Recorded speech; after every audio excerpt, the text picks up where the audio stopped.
رکھو، اللہ والوں کے آستانے کے قریب بھی دعائیں قبول ہوتی ہے، اللہ والوں کے آستانے کے قریب بھی دعائیں قبول ہوتی ہیں۔ کچھ ایسے موقع ہیں کہ ایسی گھڑیوں میں دعا رد نہیں ہوتی۔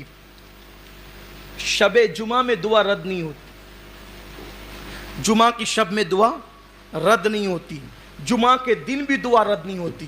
اور جمعہ کے دن 2 ٹائم ایسے ہیں جو دعا کے لیے بڑے اکسیر ہے، بہت مؤثر ہے۔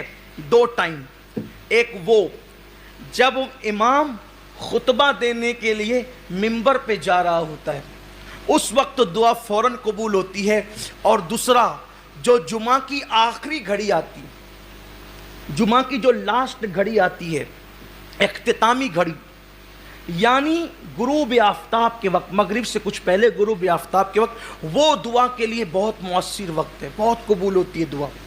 پھر اذان کے بعد سے لے کے 5 وقت، اذان کے بعد سے لے کر جماعت کھڑی ہونے تک، شیخ ابو طالب مکی قوت القلوب میں لکھتے ہیں اذان اور جماعت کے درمیان دعا کی قبولیت ایسے ہے جیسے شب قدر میں دعا قبول ہوتی ہے۔ پھر اس کے بعد نماز کے بعد جو فرض نماز کے بعد جو دعا کی جاتی ہے وہ بھی رد نہیں ہوتی، وہ بھی قبول ہوتی ہے۔ دونوں خطبے کے درمیان جو دعا کی جاتی ہے وہ بھی رد نہیں ہوتی، وہ قبول ہوتی ہے۔ اسی طرح بقرعید کی شب یعنی عید الاضحیٰ کی شب میں دعائیں قبول ہوتی ہیں، وہ پوری رات دعا قبول ہوتی ہے۔ رجب کی پہلی شب میں پوری رات دعا قبول ہوتی ہے۔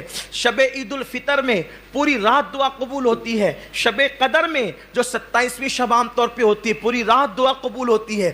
رمضان المبارک میں چاند دکھنے سے لے کے جو ہے وہ چاند شوال کا نظر آنے تک، یا جو ہے وہ اختتامی روزے کا آخری روزے کا سورج غروب ہونے تک، ہر سیکنڈ، ہر پل، ہر ساعت دعا قبول ہوتی ہے۔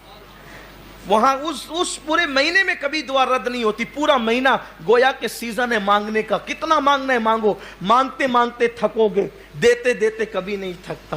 کیا شان ہے میرے مولا کی۔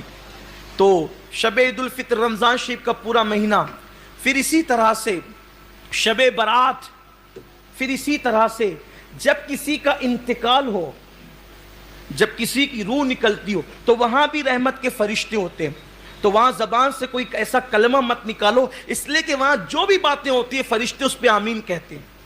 تو روح نکلتے وقت کا معاملہ بھی بڑا جو ہے وہ قبولیت دعا کا ہوتا ہے جب کسی کے، اور خاص طور پہ روح نکلنے کے بعد جب کسی مومن کی آنکھیں بند ہوتی ہے اس وقت بھی دعا قبول ہوتی ہے، یہ بھی دعا کی قبولیت کا وقت ہے۔ اسی طرح بارش برستی ہے تو بھی دعا قبول ہوتی ہے، دعا